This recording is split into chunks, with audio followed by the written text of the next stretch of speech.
Sugatan ang isang barker ng jeep sa Quezon City matapos siyang saksakin umano ng kanyang kaibigan dahil daw sa selos. Itinanggi ng suspect ang krimen. Nagbabalik si James Agustin.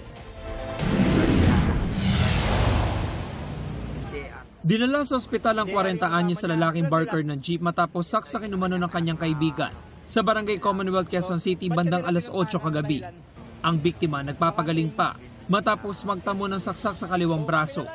Sa follow-up operation ng pulisya sa Fairview, naaresto ang 39 anyos sa lalaking sospek. Base sa investigasyon, nakainuman dalawa na mangyari ang insidente.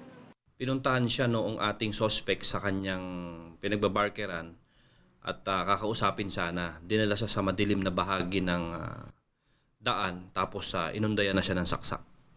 Nabawi ang kutsilyo na ginamit ang sospek. Ayon sa pulisya, selos ang lumalabas na motibo sa krimen.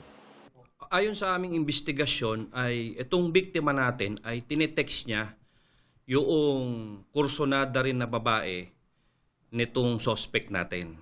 Bago sila nagkaroon ng insidente, ng pananaksak, ay pinalayas noong suspect natin yung biktima kasi iisa yung kanilang tinutuluyan. Itinanggi ng suspect na sinaksak niya ang biktima. Hindi ko po sinaksak yun. May hawak siyang kutsilyo, dulas lang ho siya.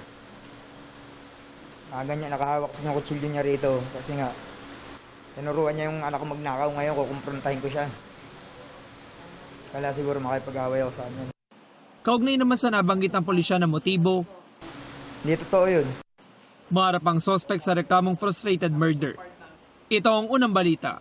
James Agustin, GMA News.